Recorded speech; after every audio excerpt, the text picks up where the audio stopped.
This holiday season, you can make a difference and get something truly special. Introducing the Eternal Light of Hope trackable GeoCoin, yours for $100, with every single dollar going directly to St. Jude Children's Research Hospital. Prefer something playful? The Lego Butterfly trackable coin is just $50. And yes, 100% of that goes to St. Jude too. But we're not stopping there. Join us December 6th for the 10th annual Podcast of Hope, as we aim to raise over $15,000, pushing past a $100,000 total raised for the kids. Together, the geocaching community can bring light, hope, and healing to families in need. Get your coins now at geocachetalkshop.etsy.com. Let's make this the most hopeful year yet. All right. That was abrupt. Yeah, it was abrupt. Just There's everybody. Like, are we live? Yeah. Big thanks to our new patron, Trail Snail 51. Featured patrons B and C this week as well have on the list. So Hugh, Jeffrey, Owen, Gary 1 and Gary 2, Duppy, Ashley, Maria, David, the No Code Geocachers, Andrew. Thank you guys and gals so much. Thank you to all our patrons for keeping this show and all of our shows on the air. And here we are. Here we are. All three of us, Yeah. which is always a good thing. Oh, So let's play Where's Gary? Gary's back home. He's somewhere back in Texas. So ironically, I wasn't for most of the week, and I'll get to that here in a moment. But let's do some of what do we do? Let's do some of this. As I vamp for a moment as I find it. Where is our button? Here it is.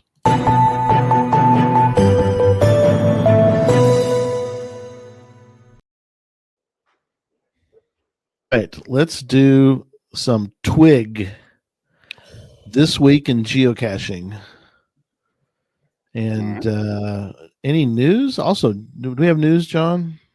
Oh man, we got some news, Gary. There's this thing like coming up starting later this week, November 6th or the 16th. It's called GIF, the Geocaching International Film Festival. Or not GIF. Okay. GIF. It could be. Could be GIF. Like you I GIF. don't know. You know, my English is not so good sometimes. So, you know, on this one, it's like I say GIF, you say GIF. I mean, you know, It works. they all work, I guess, right? But you know, so that's the thing. I mean, hey, if you're a cacher, you want to see some really cool work done by the creative community out there in geocaching, check out a GIF event. You know, just go in, search on geocaching.com. And a lot of times those are really fun to go to. You know, I've been to some really awesome events over the years. We have been to some epic ones. Jesse and I was able to go to a drive-in theater to watch a movie, but before the movie, we had a GIF. So that was really cool. I've been to several GIF events. I always love them. I think they're fun to watch the it's a lot more fun to watch the videos with other people than it is just to like sit at your house and watch it. Oh my God, yes. 100%. It lends itself to party atmosphere. Yeah. And Amateur Gadget Casters, shout out to him. He says he's hosting one on Sunday. So that's really cool. Very cool. That's awesome. Yeah, they're fun. And GIF was such a great idea and still is to have that film festival. I don't know who at HQ thought of that or who the originator of the GIF was. Good question. I know that Joshua, the GCV, he's a big proponent. And I don't know if he was the one that suggested it. I'd be curious to know who started GIF. I mean, who suggested GIF? Yeah. Yeah, So, that would be a great one. I know I'd love to submit one. Yeah, it'd be fun. I mean, I've sent stuff. I did a music video, which I don't think there's ever been a music video. It sadly did not make the cut. Ooh, but was this when you were in a geocaching boy band, Gary? Yeah. Okay. Sadly, it was, and no judgment. Just it was. It was definitely that kind of thing. So Seebeck, she says it was during the original block party held at HQ. Oh, nice. Interesting. Yeah, thanks for sharing that, Lori. That's good to know. Yeah. So we'll see. But yeah, very cool. I'm glad they did that. Absolutely. What else we got? Oh man, I got to share some my twig, Gary. Uh-huh. My twig, and I'll tell you, one of the things you know about me is one of my favorite parts about geocaching is the community and the people, right? And Yes. and I had somebody stop through town today to find Cache Odyssey, New York. It was Mhm. PA Hawkeye, Chad, and MA Hawkeye with them, Missy, and they came to Cool. Cache Odyssey, New York, and caught up. And to me, that was so cool because I just love catching up with people, and just talking to like listeners too who listen. And he says, he listens to us like every Sunday.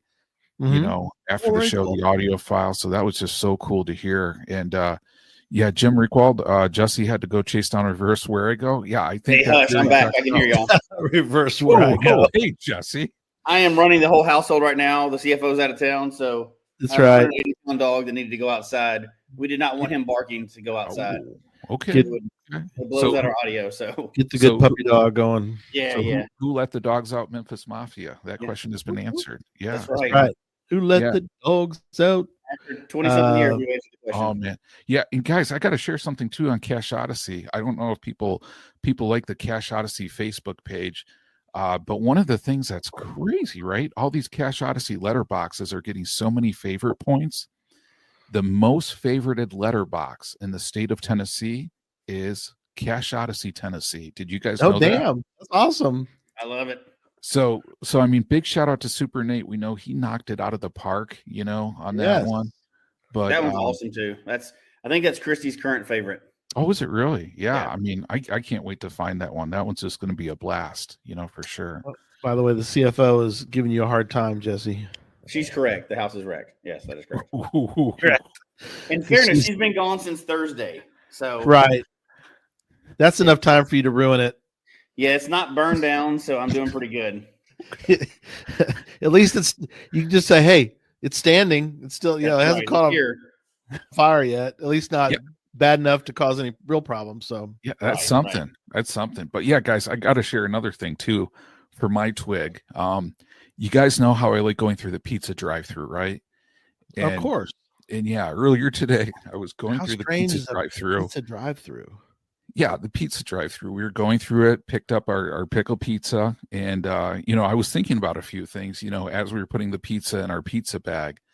And oh man, Dave, hoping to get out to Cache Odyssey, New York next summer. Let me know when you are, my friend. It would be great to catch up. Yeah. But in there, I kept on thinking about this Earth cache thing and needing to hide more Earth caches. Okay. So I did some research on Earth caches, and next weekend I'm going to go out and scout out some Earth cache spots. Nice. Yeah, Nice. so I'm like, I got to do that. That's going to be something I got to do. So I'm going to travel a little distance to do that, and I'm excited because I know Jesse's got some Earth cache thoughts out there too. But yeah, hitting the road this weekend. So I got my snow tires on. I got my muck boots ready, for inclement weather. And I got my cache shovel too. You guys have your snow cache shovel? It is actually still in my Jeep, but Oh, is it really? yeah, it's not being used, but it's in my Jeep. Huh. Yeah. I mean, I got the it's little fold so up. at that point, it's just at that point, it's just a shovel, right, Jesse? It's not a snow shovel anymore. Yeah, mine's just a snow. I mean, It's just a shovel now. It's a sand shovel. yeah, sand shovel. I'm sure it's like the same thing. You could hit like an ammo can in the sand and hear that clank, and then know you're good, That's right? true. You know, Works the same. yeah. It But happens. tool of the trade though that I think everybody's got to have in wintertime. But yeah, my only other one is I just want to give a big shout out to Super Chuckles. Super Chuckles, he's hosting a pizza event. He sent me the information on it, and oh man, it looks incredible. I think it's like December 14th down the Philadelphia area. So got to give a shout out to him for the awesome event. That's funny. That's like a pizza time thing. Like Pizza Talk? Are you craving cheesy goodness? It's time for Pizza Talk. Whether you're at your local pizza parlor. Yeah, and welcome to Stop Pizza it. Talk, guys. No. Today no. we have a Christmas event at a pizza shop, and here is the GC that I'm popping in the chat right now for this pizza event for Super Chuckles. Oh, it's in South Jersey. Okay, thank you, Super Chuckles, for confirming on that one.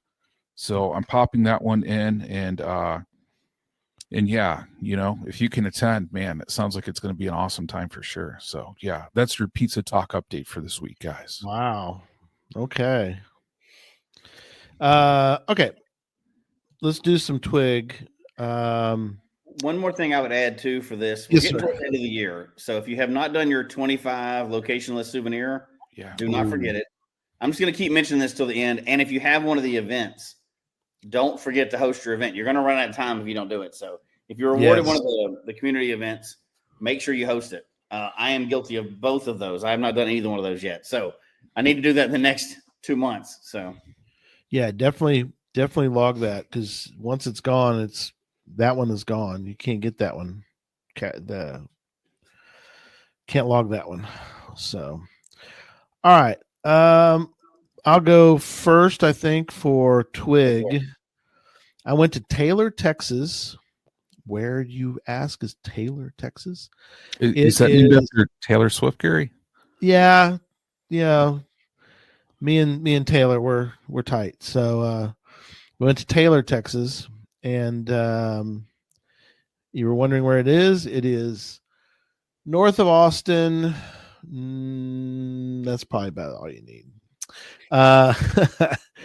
It's where the 24th annual Texas Challenge will be held in Taylor, Texas.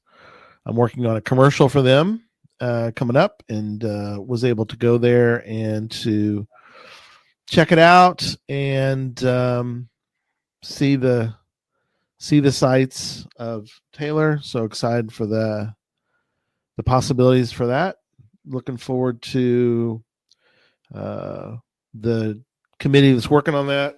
So it's a lot to put a meg on. I didn't know if you knew that or not. Yeah. Right, Jesse? I've heard it. I've heard that before. Yeah. And John, you were involved in at least the last one, and we were involved with, but yeah, man. Yeah, it's a lot of work, and Yes. I think they are a little overwhelmed, but I think that They'll pull it together. Yeah, Yeah. man. Texas That's what it is every time with a mega. It doesn't matter what. It's always some craziness, and then it all comes together at the end, and it ends up being okay. But yeah, that was my week. So how about you guys? What were y'all's weeks like? I can go first, and then John can go because mine's short. Okay. I really only want to highlight one cache this week, and it's not even a hard cache, but I DNF'd it before. And I DNF'd it, and of course, when you DNF one, you kind of watch it to see, because it was close by. Yeah. I watch it. The owner went out there, like a good owner, went out there and checked on it, and he was like, "Yep, it's still right there in place." Yep. I spent probably 20 minutes on this right thing. Where I left it. So I went back out there again this weekend. I was like, I'm going to go, because I happen to be in that area. So I was like, I'm going to go and do this again, because it's been found since. But it's also been DNF since. So, but the owner's checked on it. Every time there's a DNF, the owner goes out and checks on it, and he's like, it's there. Hadn't moved. It's all good. So this is one of those instances where, like, I found, I don't know, I'm going on 15,000 caches, which a lot to some, not a lot to others. That's just, but I've found caches is the point over several years. Quite often, your geosenses help you out a lot, because your signal can be off or whatever else can go on, or it can be, and then sometimes they do not. Sometimes your geosenses and your ego gets in the way, and you don't pay attention to the map. You don't pay attention to what it says, because you are convinced you know where it's going to be, and it's not. And I was at this cache, and I was like, well, it's got to be this. And it was called like End of the Road or whatever. So there's some signs at the end of the road. Obviously, that's where it's got to be. Why would I look anywhere else? Because that is where it has to be. There's some bushes over here. There's 3 signs right here that say, like, turn that way. And then I scoured these signs, looked all over it. Again, there was nothing. Nothing. I go back to my phone. I look at it. And it's Your CFO's Oh God. yeah hard well, time we'll find out if she does any caching this week. We'll see if she can talk from crap. Northeast. From Um, Northeast, she's giving you a hard time. So I'm like 15 feet off of where GZ says, but my phone is older and it's quite often off, right? Right. I'm like, that doesn't make any sense. So finally, I'm like, okay, I'm just going to go check in this bush over here. I'm not climbing in a bush. If it's in a bush, I'm not doing it. Right. Walk over there. Sure enough, there's another, it's 4 foot high. It's another one of these signs. It's just covered up by a bush. Right. It was just in the sign, a little bison hanging there. But I'm like, no, I see the signs are over here. I don't even need to look in the bush. Sure enough, like I could have walked 2 feet. Gotcha. I could reach in. I had to go in the bush. I could reach. I'm like, Gotcha. So on my second attempt, I avenged the DNF. So I was happy about that. And it should have been like a 2-minute cache in the first place. Right. But it was like over a month ago for I went. So it took me a while to go back and try to avenge that one because I knew it was going to be something stupid and it was just my fault, and it was. It happens. Man. It happens to everyone. I love those mind trick caches where it's like you see that and your sign is like your mind is like it's on that sign. It has to be on that It sign. has to be. Yeah. Right. Yeah. Right You know, there. And then it's GZ kind of takes like you right to it. yeah, and I don't know about your caching superstition. Sometimes I'm like, if it's a DNF, I have to pretend like I'm walking away at least once, like giving up. Like the cache is going to see me being like, I'm walking away. I'm not going to find this, And then when I come back, it's like then the cache is like, okay, I'll let this guy find it because he looked frustrated, Yeah. There's not much sweeter than avenging a DNF, though. Yeah, that is cool. I like it. Like a real DNF that you missed, not that was missing or anything like that. Like, it was actually there and you just did not find it. I like also the finding a cache that like 8 or 9 people have DNF'd. Yes. Yeah. Oh my gosh, I You're love that so thinking, much. How is it that the reviewer hasn't like disabled this cache yet? Because there's DNF. And you're like, let's go for it. What do you think? What the heck? Might as well. I love Right? it. So they're like, me and 4 other people look for 20 minutes. I don't think it's here. And then you go and find it. You're like, easy find, boom. Fine. Done. I love those. Like when I started caching, there was like log. a cashier who had a young daughter, and it would be like, yeah, my 3-year-old just walked up and found it, Yeah. And then I'm there looking for like a half hour, and I'm just like, okay, a 3-year-old can find it, but I can't find it. It's like, what's going on here? Yeah. It could. You're right. Tony says it Okay. could fall on the ground. It can. True. We've all been there. Oh, But it yeah. is funny when you see the people who are like, well, and we've all had the opposite, which is I can't find this thing for nothing. And you go look through the logs, like easy find. Oh, They I have know. like 5 finds. Those are It's so easy find. frustrating too. Damn it. What is worse? Seeing that easy find after you've DNF'd it and just totally biffed the whole cache, Right. or the hint that says no need for a hint? Which one's worse? No need for a hint. I got to go easy find. Easy find, that gets under my skin, man. I'll admit that. I love it. Oh, dang. Patty. She's Yeah. heard this week in geocaching puzzle cache in Chile in Spanish. Wow, congratulations. That adds a level. That's like a 6 difficulty. Yeah, that's crazy. All right. John, how about you? Yeah, so this week, one of the fun parts about working on trails is sometimes you don't do work on trails, you do paperwork on trails. Oh God. So Yeah, this it was like happens. one of those weeks where it's like, man, I spent a lot of time doing like final reports for grants and all that fun stuff. So Yep. I did not actually get out on the trail, unfortunately, but I'm hitting the road this coming weekend, traveling out to beautiful central New York. So I've been doing my cache planning to line up my caches for those. So I got good. my list like by date where I'm going to, like what my objectives are. Awesome. So I'm really looking forward to that one. So gonna be Good. fun, man. Excellent. Well, tonight's topic is why we chase the toughest geocaches. And I liked what you put in the notes there, John, about tough, because tough can be viewed a couple different ways. So some of the toughest caches you could say are 5-mile hikes through a crazy forest or up a mountain or something like that. Those are tough. Jesse loves that. Jesse's like, sign him up. Yeah. But also they could be down the road and you've spent, like Jesse said, on the one, you could spend forever on this cache. It's tough because you just can't seem, it's hidden in plain sight, and you just can't seem to get your hands on the thing. So I mean, there's a couple different ways to approach it. I think both They can be both as well. could be both. You're right. Yeah, you've had them where you've been up on the side of a mountain and you're like, it's also tough. It's like tough physically, tough mentally. So you can have both easily. Yeah. So cachers will do out there. If there's a cache there, somebody will do it. Right. No matter what it is, they'll do it. Yeah, I love what you found here, John, with the tough cache attributes. That's kind of so I'll read them real quick. So there's greater than 10-kilometer hike. Okay. That makes it a little tough. Boat required makes it tough in a sense. Unless you're with Captain John. You have a boat, yeah. Yeah, unless you're going you can swim to them. Again, I don't recommend it. I've done it. Don't do that. Don't do that. Cliff, falling rocks nearby, which is crazy. If y'all you're out on the trail and you going for cache, like, what if I should look at the attributes? Cliff, you start looking around like, wait a minute, what is going on right now? It kind of has like a Looney Tunes sort of feel. It does. Yeah. Let's see. I'm gonna do a quick search.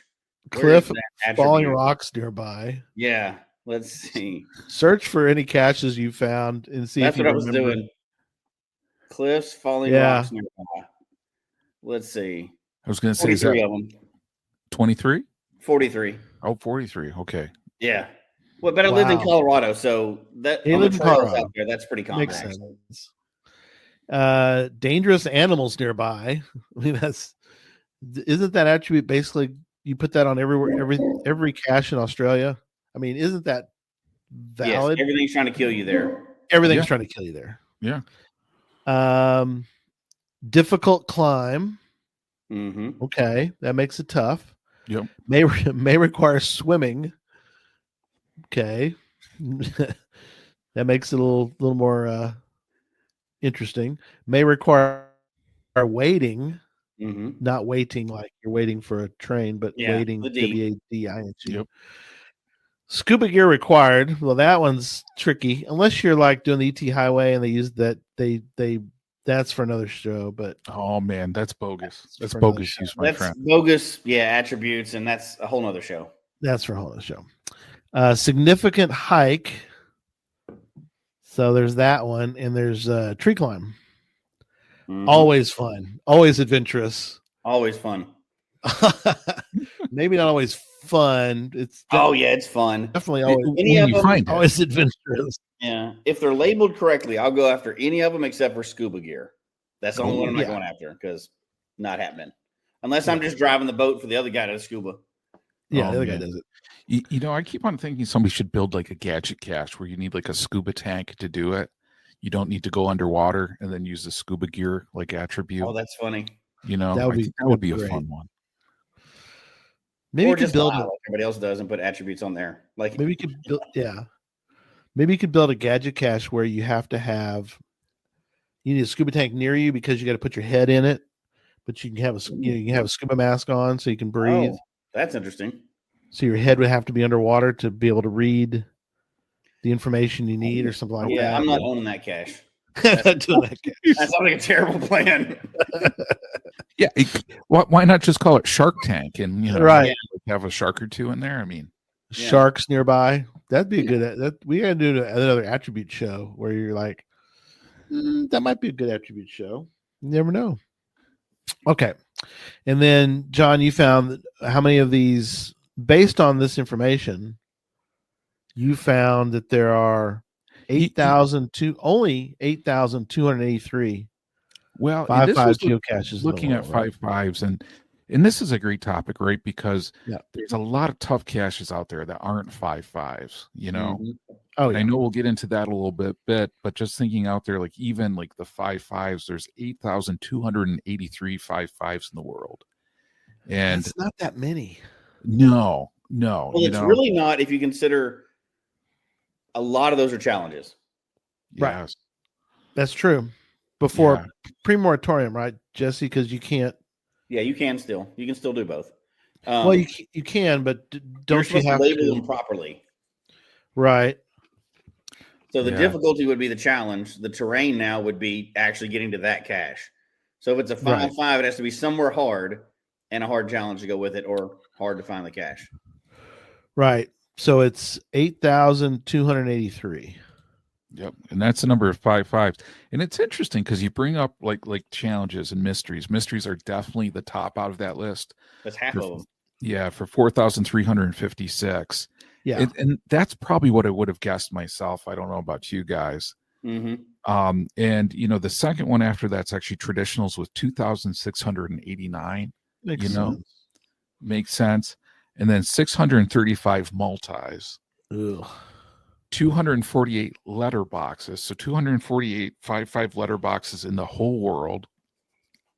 188 where he goes. Whoop, whoop.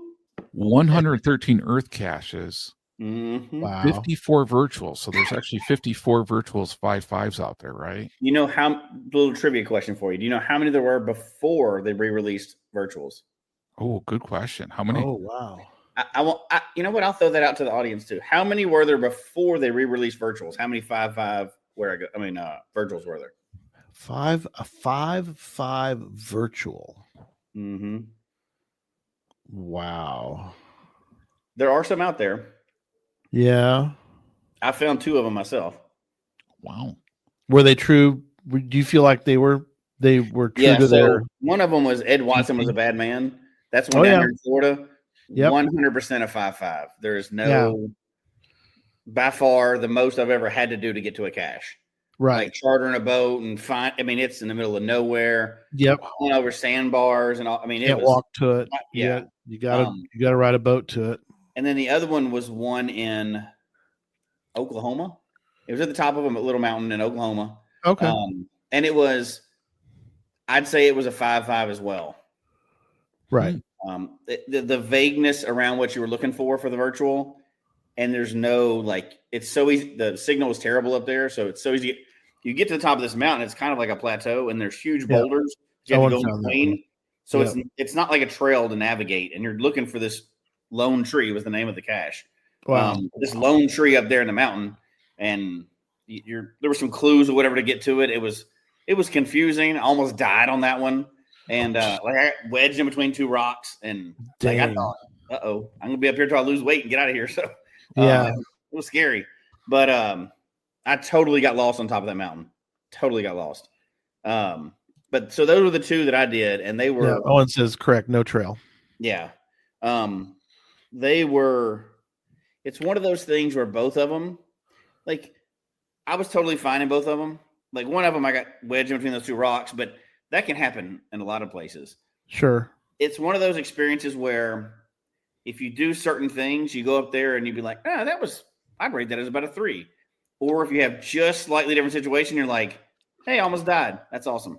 So it's just one of those, when you get into what we're talking about now, they can go smoothly and they can go horribly wrong also. Just happens to be the day, or right, underestimate or overestimate certain things, and next thing you know, problems. Yeah. So there were 13, by the way, 13 in the world before they re-released. Oh, wow. 5-5 virtuals. It had been around for a long, long time. So that number's come up pretty quite a bit then to 54 virtuals Absolutely. that are 5-5s. Yeah. Yeah. So what was I think everybody's on their edge of their seat to find out how many virtuals were 5-5 before. 13. Yeah, there was 13 of them. 13. Yeah. Now there's yeah. Now there's how many again? There's 54 now. Yeah. 54 now. So that went up quite a bit. 13. Wow. Oh. That's cool though, because for people to offer that unique caching experience to people, Yeah. Oh yeah. So that's a pretty defined list that you could actually go through, and I wonder how many of those 5-5 virtuals are true 5-5s or close. I wonder. That's a good question, because sound like at least a couple of them were. I don't know, of the 13, You kind of hope all 13 were true 5 Oh, the old fives. ones? Yeah, maybe. We'll see. I don't know. Yeah. I know maybe. one of them is like a scuba cache off of Australia's coast. Oh, okay. There were some pretty legit ones in there that survived Right. the day too. Right. All right. So let's go through some of ours. And I think I'll start with some caches that I would consider tough. Yeah. I've got mostly, I think for me, they're tough. I'm thinking physically they're tough. Obviously, I've already talked recently about Beverly. Beverly is tough, not necessarily for the hike out to Beverly is not bad. I mean, depending on your physical, Yeah. Subjective. it is subjective. Yeah. For sure. But getting out to Beverly and then to get into that little alcove of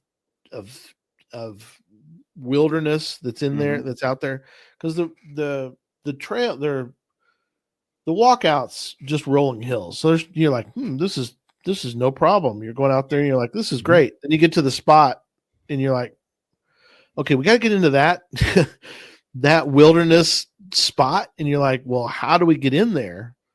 And so you take a couple different approaches. You go one way and you're like, no, that's not it. No, it's not going to work.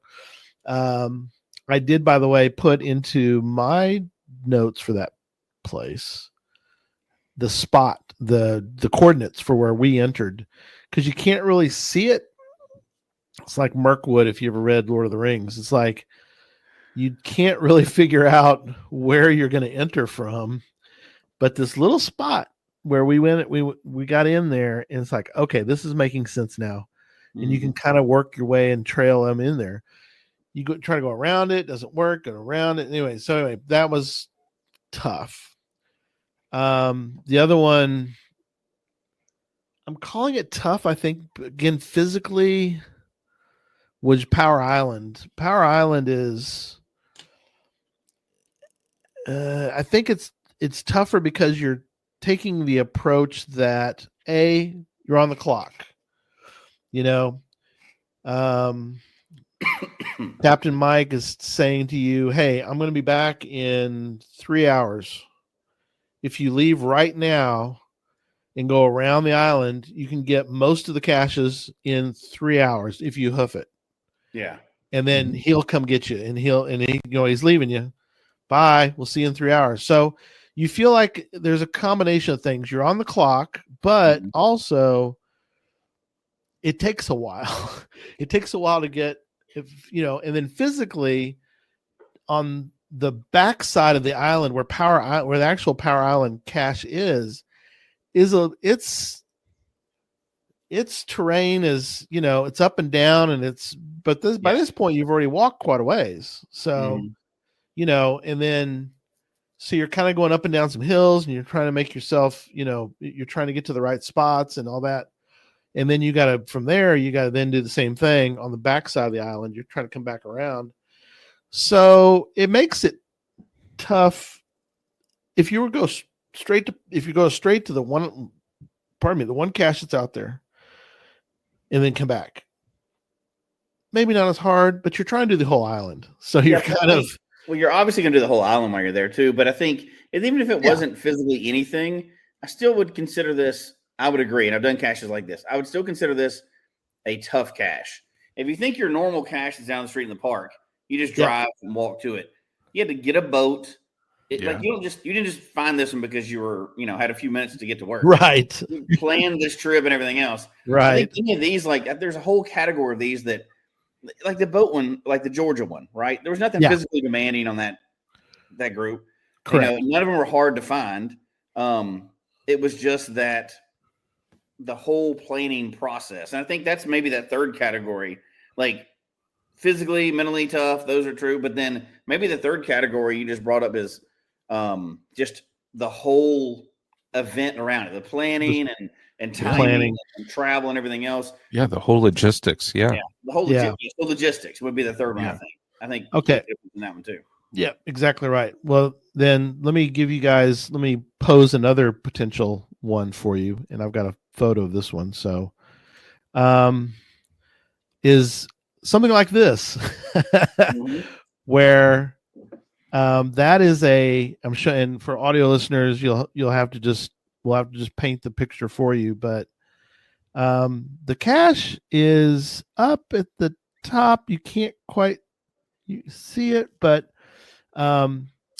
you take a 12-foot ladder, you Mhm. put it next to this uh, um, light pole, and you're going to climb to the top of your 12-foot ladder.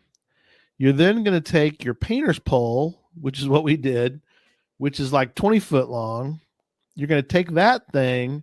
You're going to climb up there. You're going to take your painter's pole. You're going to extend it all the way out, and you're going to reach up there, and you're going to knock that nano from the from the top of that. So you're looking at 12 feet plus 20, like 32 feet in the air, to get that sucker down. So is it tough? Yeah. Yes, absolutely tough. Well, You have to have- guys, it's tough unless you take the cheat code. The cheat code on this one is the geocaching ninja. Big shout out to Logan. Oh Yes. yeah, hire him to do it. Logan would not need a ladder. He would not need a painter's pole. He would just need his standard issue ninja shoes. Yes. And he could scale that and get that nano down for everybody. Just saying. Yeah, he could You know just. what? I've got one to beat that though. He's got Not one. the That, Geocaching Ninja. You can also have a gymnast at your house. That works out well that's too. So true. he had one of these just like I've- this with Gary's, but it was at a baseball field. And I didn't even put it in the Yep. list tonight, but I remember we had a great picture of it. I got to find it of what I'm about to describe. So it's way high up. We didn't have a ladder with us. And I knew it was like a 5 terrain thing or whatever. We ended up, I hoisted her up straight arm. She stood on my hands, like a cheerleader thing, straight up like this, stood up there. So now we're about, 20 feet in the air. Yep. And she was able to get this on top of the scoreboard and get it down that way. That's awesome. And I think I was standing on a fence maybe at the time. And then she Get her up there. We're probably way up high in the air. I mean, the sketch factor on that one just went up like 2 or 3 fold on that Exactly. It was really sketchy. I wouldn't leave him without getting that 5 terrain though. That's funny because though. we were in another state I wasn't at home. It was far away that we're traveling through. Yeah, we're getting that. But Yep. Get Miley, grab her and put her up there. All right. Tell me if you think this is wrong in that same scenario. Right.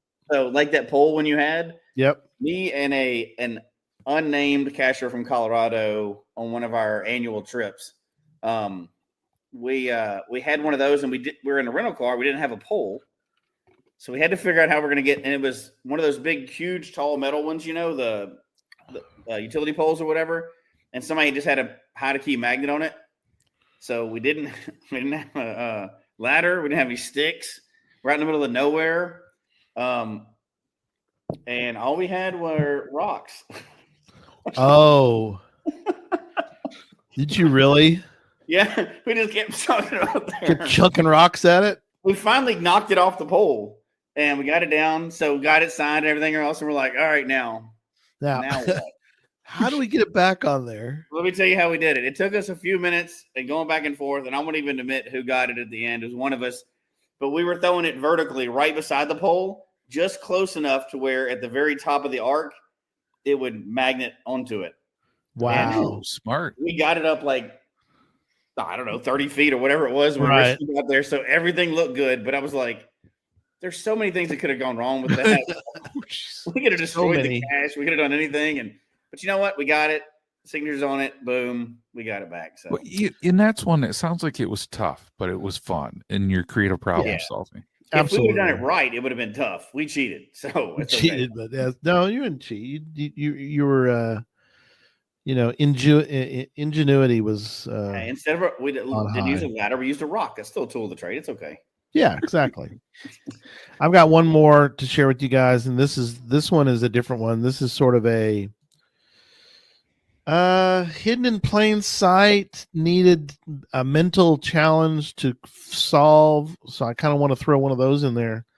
This was stage 2 of a multi, and we got to the stage 2, and we're standing around going, "Huh, I don't see it anywhere." I mean, we're searching this bench for stage 2. We can't find anything, so we're kind of sitting there going, "Well, what do we do now?" I mean, we're here at stage 2. We reconfirmed. We're at stage 2. We're, everything seems correct. We're at this bench. This is going to be it's here somewhere. So we kind of just sort of looked around, and we all sort of didn't know what to do next. And then it caught my eye, and usually it's one of my other Motley Cache and Crew guys that do that, but it caught my eye. I was like, wait a minute, something's not right back here on the back of this bench. And when you look at it, and this was flipped around, so you couldn't see anything, but it was blending in so well.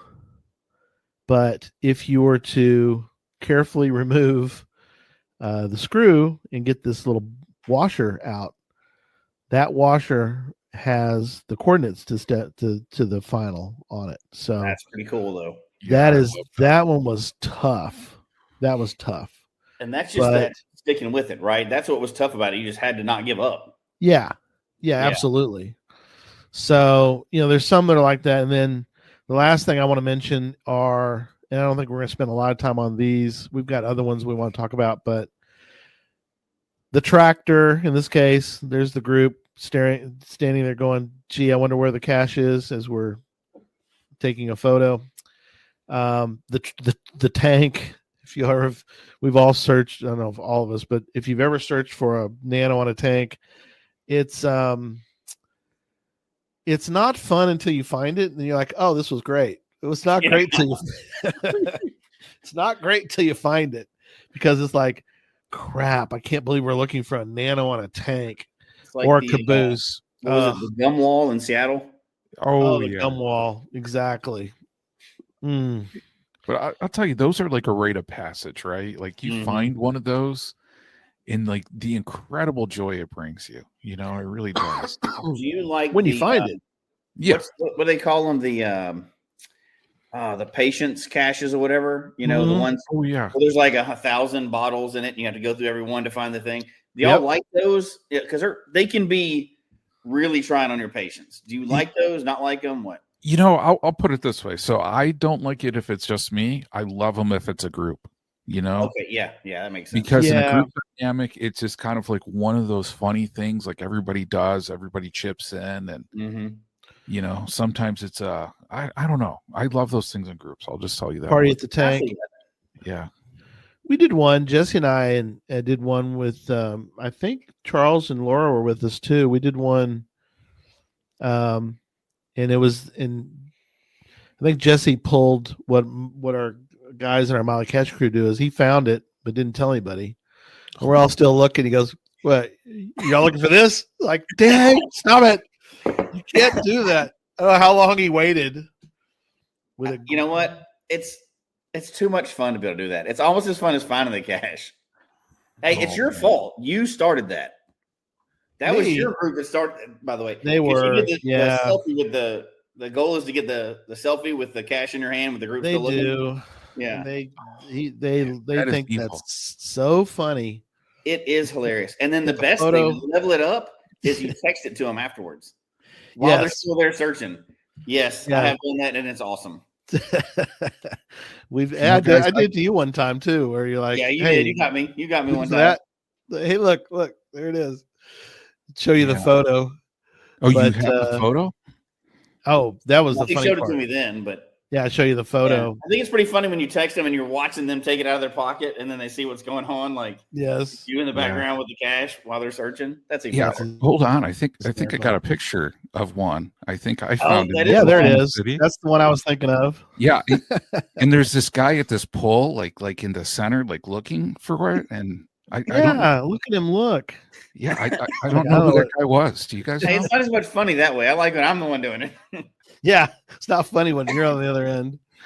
Because that's definitely the picture I would post on that cache when I'm logging it. There's no doubt about it. Yes. All right. Well, how about you guys? What are y'all's memorable, tough? Oh man, Tough's hard to. I mean, I Yeah, got tough one I is want. really how you define it, I think. Yeah, I got one I'd love to throw out there because for me, Go for it. like when I started caching and got into it, the allure of the tough cache was something that I didn't really appreciate right away. mhm, I'll Oh, be really? honest on that one. You know, mhm. because it's kind of like you start and you're finding all of these. So to me, it was kind of like when I started to talk to other folks and people were like, okay, here's a puzzle. And I had a friend and he said, you know, I've been trying to solve this puzzle for years. And I'm going to post the GC code in the chat on this one. Right. And he says, I've been working on it for years, have never been able to solve it.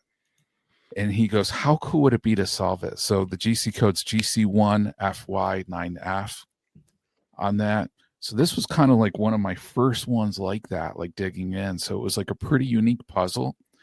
And to me, I kind of took it as a personal challenge because like a lot of the previous people who found it, it was one of those puzzles where I don't know if you've ever like read through the logs and just saw like, hey, thanks to the CO for the hint that really helped me Yeah. solve this. Yes. God, that And- sucks. Yeah, and you're reading through and you're just like, man, it's like almost how many people, maybe like 80% of people or something had to contact the CO for a hint. Right. How cool would it be to solve that puzzle without getting a hint, like on our own, you know? Yep. And Yeah. and long story short, yeah, Jody and I, man, we just put our like noses to the grindstone and solved it. And it was just such an incredibly gratifying experience for such a hard puzzle. Mhm. That like people used to talk about that at events being like that is so hard. How can you put a puzzle out there where really the only way to solve it is to talk to the CO, you know? Yeah, those are tough. But Yeah. you did it without the CO's help. Yeah, Oh absolutely. wow. Yeah. So That's- it was like this incredible badge of honor experience, you know? Exactly. Now, was that your Absolutely. first like highest difficulty cache at that time, or is that It was up there. It was up there for sure. Yeah.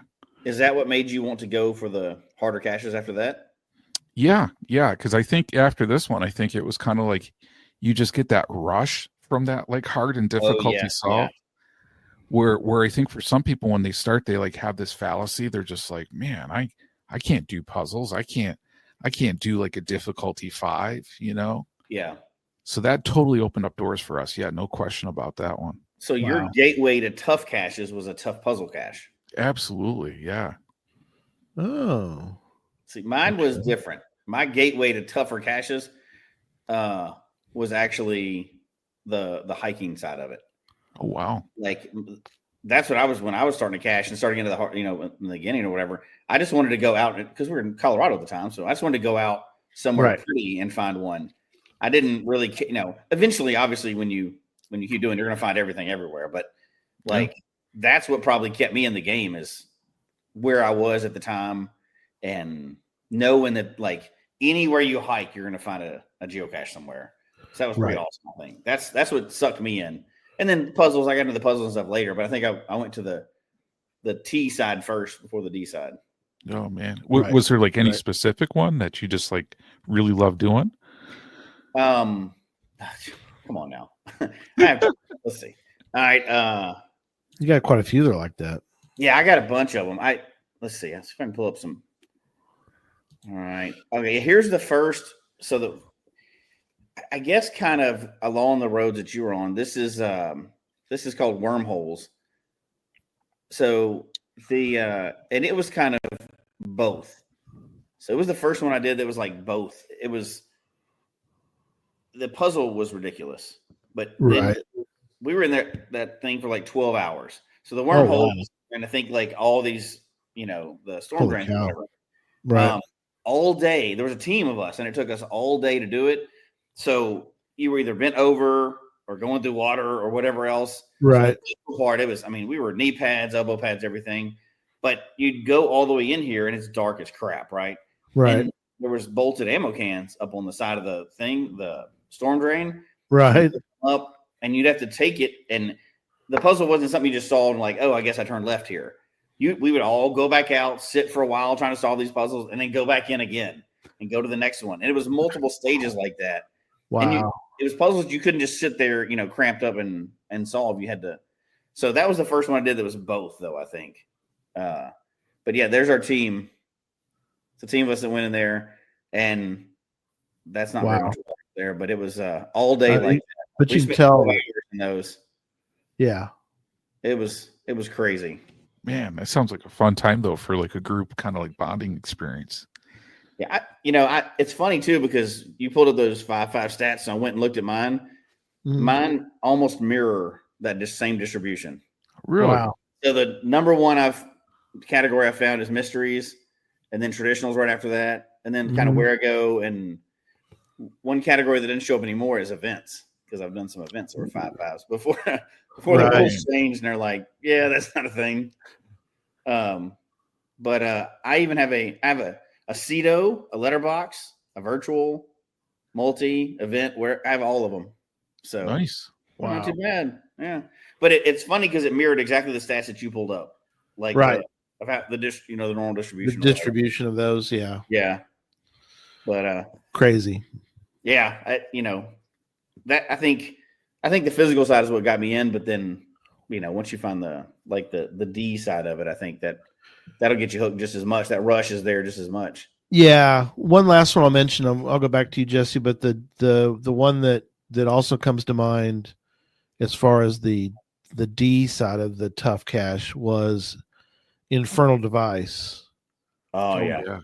Because without giving it away, I think we've all been. I don't know what your guys' thoughts were when you got to the final stage of Infernal Device. You're like, okay, now what do we do?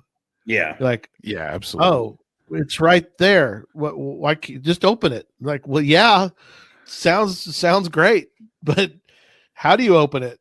Yeah, I don't know. I could smell the pizza, Gary. Yeah, yours was. You had the opposite. You had a whole other problem on yours, which is there's fresh food. Don't try this at home. Do not try this by yourself. Do not, this is trained professionals. Trained professionals. Oh yeah, of course. With fresh food, fresh pizza, waiting to be eaten with permission by the cache owner. 100%. But yet you can't get to it. Yeah. I just did a throwdown to that one anyway. I had an extra pill bottle. I just threw it in the door. Just throw it down. Couldn't the cash. Yeah, close enough. Probably missing. Just throw down something. That's like your ultimate Todd. How many throwdowns do you have in your bag at all times? At least one more. Yeah, well, you need like 50, right? Because sometimes you throw 2 just to obscure yours, put some other names on it, Right. And then take a picture and be like, didn't see those previous finders on the log. Yeah, I didn't see those. Anyway, so that was the other one. But you've got some though, Jesse, that are more of a T difficulty than most of these are the terrain is what the deal with them is. So I got this one is, I think this is a multi, and right, a multi. It was a multi, so we had to go and climb up these trees, and like we had a ladder that could get you so far up, but like it was a 15-foot ladder, and then you got to the branches. So it was one of those like, and then you got to them, and then you got the code for the next tree you had to go up to. I think it was 3 trees total, if I remember. Wow. And me and a buddy raced out to get those, and like you had to have ladders and guts and everything else because it was like these trees weren't super thick that you were going very high up in. But that one's so kind of the terrain ones is what I pulled up. So that one was and it was an FTF, and I got an FTF on a where I go that was a boating one. Oh yeah, it was a great one. It was multiple stages, and my daughter was with me, so we were on a boat. Did not swim any for that one. And so that was a pretty good one. So that's 2. Yeah, I got lucky and got an FTF on a where I go and an FTF on a multi 5.5. Very cool. Somebody mentioned too, before I forget, tree climb like you just showed. Yep. You guys were able to probably, I think early, I know Jesse did, but the one that Shandram has where you have to you can't really get to the There's no cache branches. unless Yeah, you it's have. arborist gear. Yeah. Yeah, you got to have an arborist give you. He set that thing up, and it takes you a while to lift yourself up all the way to the top of this thing, Mhm. and you're up. I don't know how high you think you were, Jesse, on that High one. enough that if you fell, you'd die. Yeah, Mm-hmm. yeah, that one in Memphis, and so you but he has everything set up for you. He'll set that all up. Now I think that one though is archived, but still it's tough for and has been mentioned, part of the difficulty of that one is just the physical, because you have to lift yourself every stage and you push off with your foot, but you're still, and it's scary too. yeah, but you physically have to continually lift yourself. Mhm. So you lift yourself up to a point and then you push off with your foot, which gets you up a little higher, and you pull and you pull and you pull and you pull until you get up to the very top. Absolutely a tough extreme cache right there. Yeah. That one was like nervous just watching people doing it. Right. I mean, it really was. It's crazy. But I think it's fun to push both ways, right? Like physically and mentally. I think that's Patty Phillips is 70 feet. Yeah, probably 70 feet. I believe it. Yeah.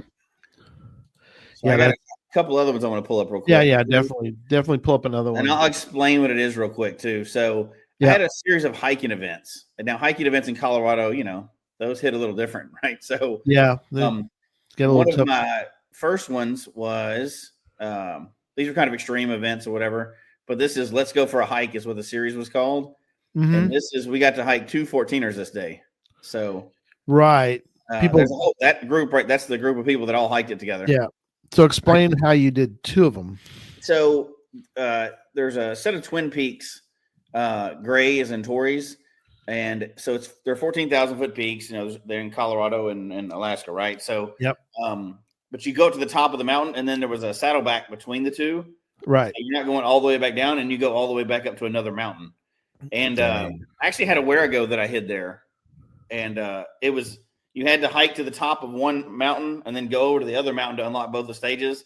And then as you were coming back down, the ammo can was halfway back down from there. Wow. Yeah, it was kind of fun. That sounds crazy, Jesse. I gotta say, you gotta describe these pictures for.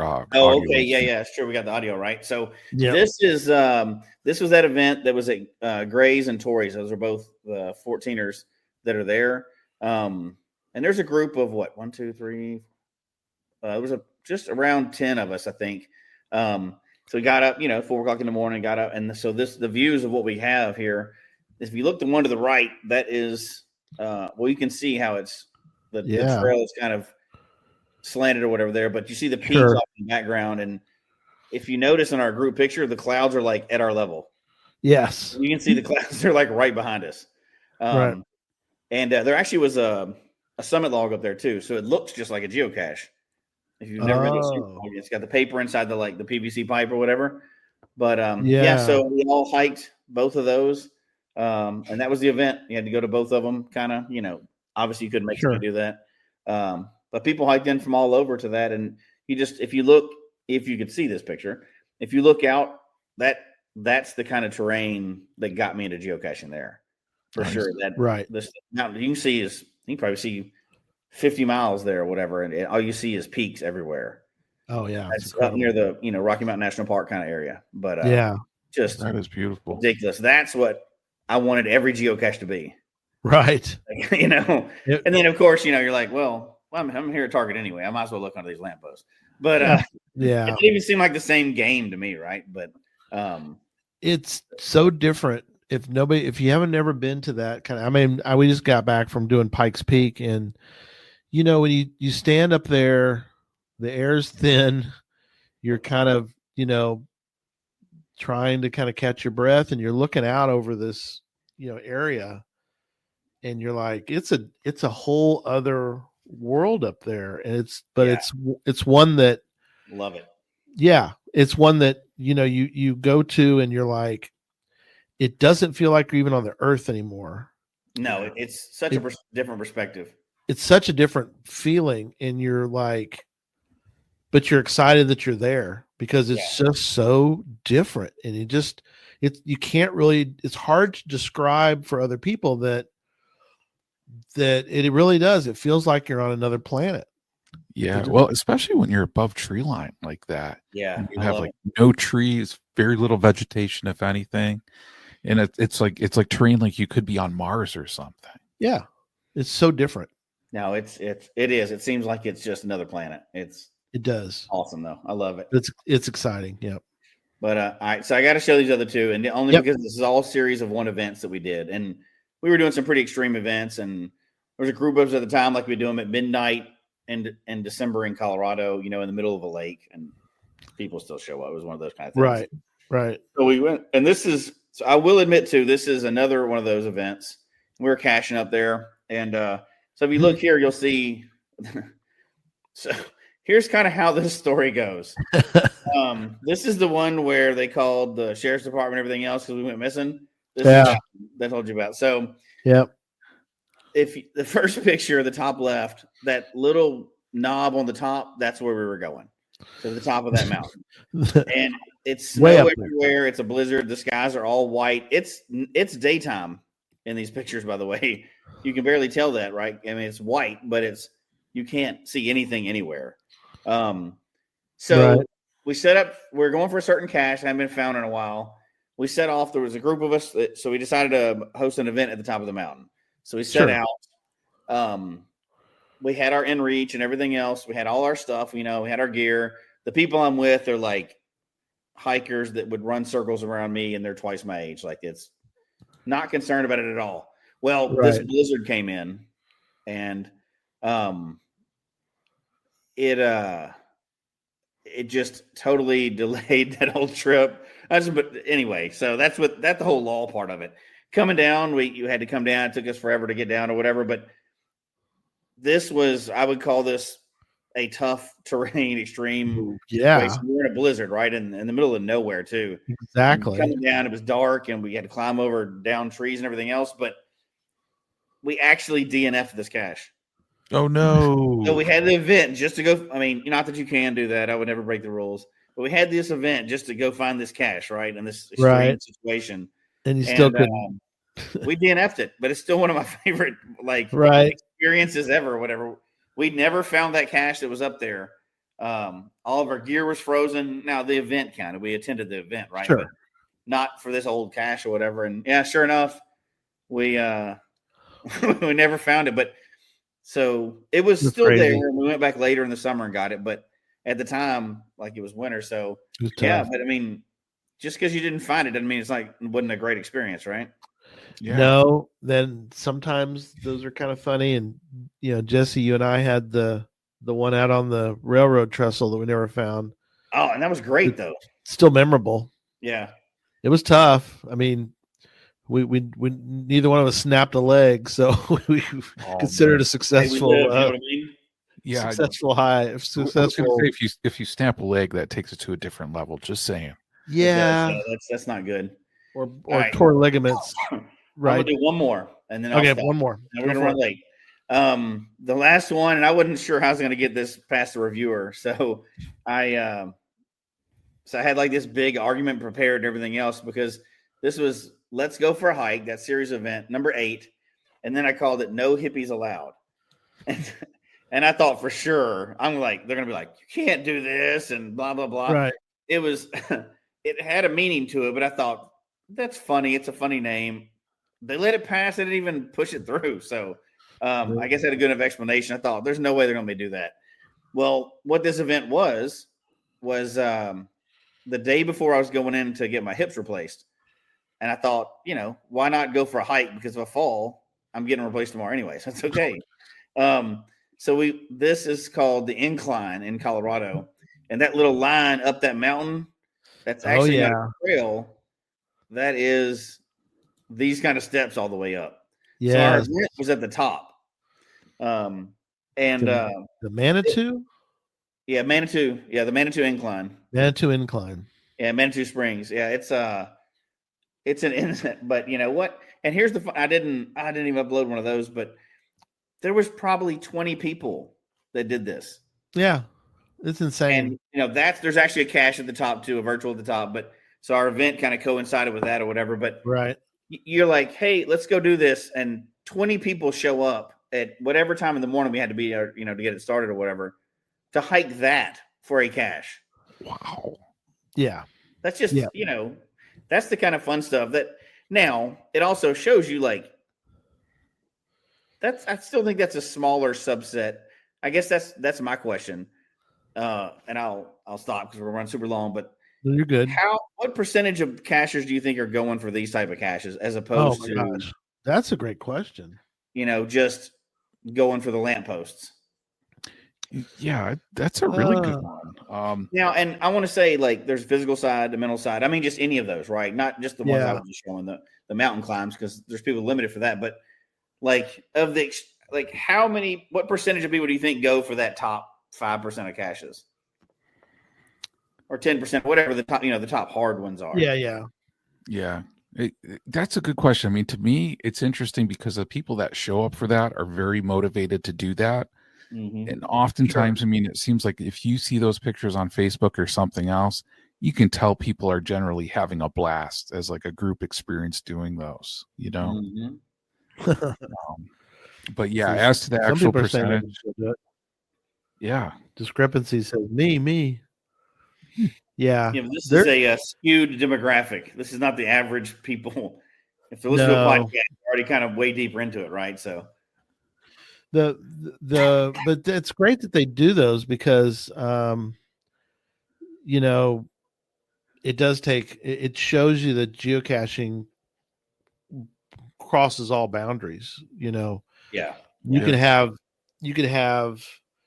ones that based on the person's abilities. I mean, and they can still be great. We got Cache Odyssey to look at, but also you've got these that are just kind of mind-blowing in a physical sense because of how difficult they are physically. The Manitou is the other thing too that we haven't mentioned yet, but if you're going to go up the Manitou incline, something to remember though is it's not just all right, here we go, and you step. It doesn't work like that.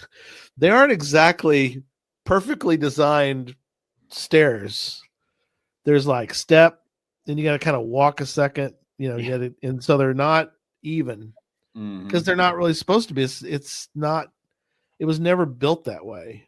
So people that do the Manitou realize that it's a little more difficult on the body to you can't really get I don't know. Are there parts of it, Jesse, that you feel like you can get sort of a rhythm going, or is it mostly all awkward? It's awkward. Yeah. Now the thing is, people run it up and down, and there's that's a thing. So they'll run all the way up it and all the way down it. That's considered like one full run of it, and there's a race to get the fastest time to do that. Wow, that's incredible. Yeah, that's crazy. You saw the photo. It's almost, and parts of it are almost like straight up.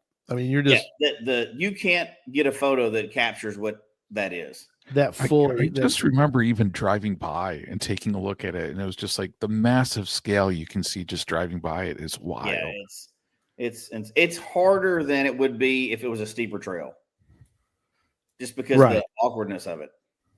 Yeah, like you said, you can't get in the rhythm of anything, but yeah, that's pretty extreme. Yeah, incredible. All right, so I guess some final thoughts for tonight about tough caches. Yeah, I'll give a final thought. So of course, B Genius is a genius, and she posted on Facebook, and I love this quote. She says, "Never thought I'd ever say I want to be out in the Florida swamps, but now it's one of my favorite groups to cache with." And I love that because it's just kind of like one of those things. A lot of what we've talked about is like group experiences to do something difficult, something tough. And I know I love that because once people have that breakthrough, they can do something like that. Yeah, man, it opens up to so many doors on caching and caching experiences for sure. So my closing thoughts are: don't shy away from tough. Tough can be fun. find a good group to do tough stuff with, and you'll be surprised about all the fun experiences that you can have.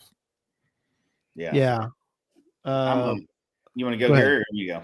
I'll go because I'm not as physically in shape as either one of you two guys, but I think that the lesson tonight is that don't shy away from tough, and tough it can be different for different people.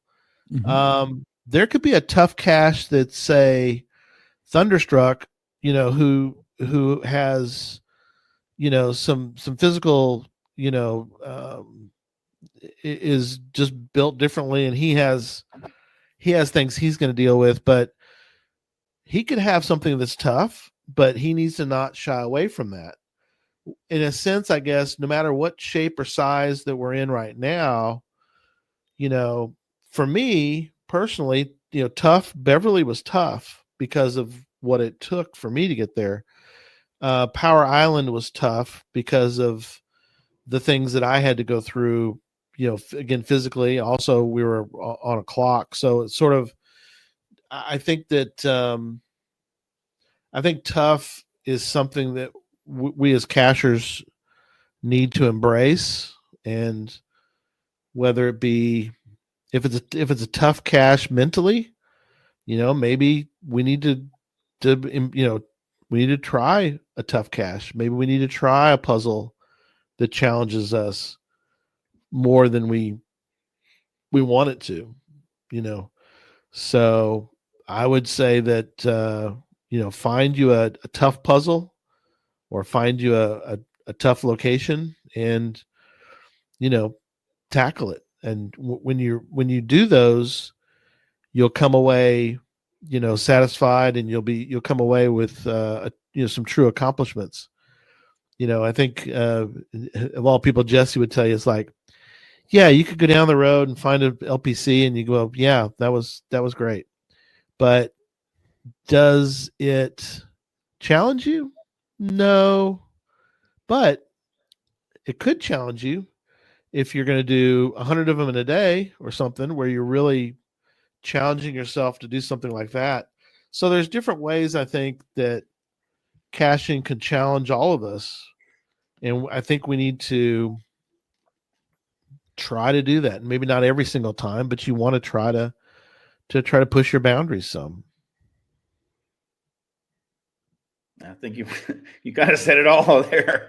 I agree with both of you 100%. Like I'm always kind of the competitive person or whatever, and I'm more competitive myself than anybody else. And I think these tough caches, even if I don't do these all the time, I've done some over the years or whatever. And, I like to do them or whatever. But just the idea that they're out there, to me, makes the game what it is. Even if I don't want to go for those, I know that there is a crazy scuba cache off the coast of Australia out there. To me, it's even though I know that's beyond my range, I will never, ever, ever do that. Right. Close.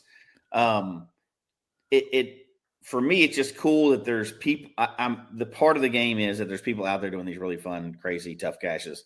Even if I think it's insane, I think it makes the game better as a whole. Right. Even if it's not for you, somebody. This game means so much to people that they're willing to hike and bike and swim and all, whatever. So I think they're good for the game of geocaching. It's what keeps it from being that and just some online phone game or whatever. Yeah, absolutely. Well, John, we got a show coming up. We sure do, Gary. We have train puzzles coming up on Tuesday. Woohoo! Charles and Tom, they're going to be talking about all sorts of cool train puzzles. So that's Tuesday at 8 p.m. Central, 9 p.m. Eastern to tune in. So, yeah, you're going to want to make sure you tune into that one, because I know I always learn some really cool things that I never knew about while watching Puzzle Talk. Exactly. That's Charles and Tom, by the way, in case you didn't notice. That's Charles. Yeah, I don't know why that is extremely creepy to me. Charles, Tom.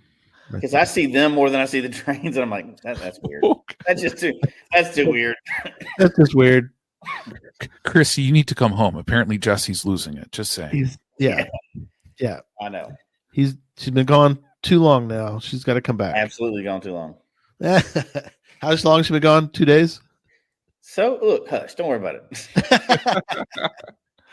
All right. We'll see you. We'll see everyone next time. Good night, everybody. Take care, everybody. Bye, everybody.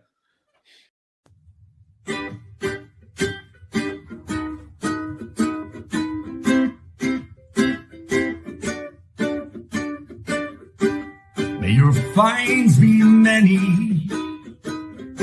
and your DNFs be few. May the terrain and difficulty both be less than 2. And whatever it is you're looking for, may it find its way to you. And may we all meet again. Folks, we hope you've enjoyed the show tonight. Please email us your comments at geocachetalk@gmail.com. Don't forget to follow us on Twitter, Instagram, and Facebook. The show can be found on Apple Podcasts, Stitcher, Radio Public, or Spotify, as well as at the Geocache Talk website. Don't forget to click that subscribe button below and ring that bell notification so that you can see and hear the show on a weekly basis. And tell your friends about the show. Get them involved with us in the chat room. And until next week, don't just talk about geocaching, go geocaching.